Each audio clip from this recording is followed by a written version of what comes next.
no fishing knot suffers as much strain as a braid to leader connection knot.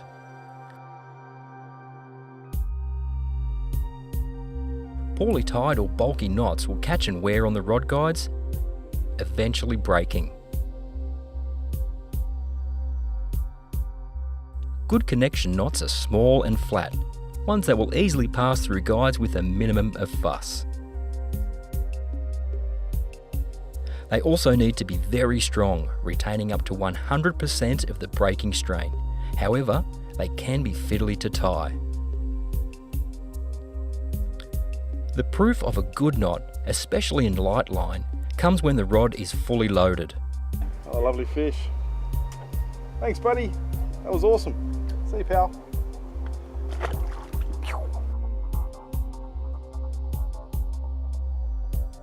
The Daiwa knot tool takes the fiddle out of tying good connection knots.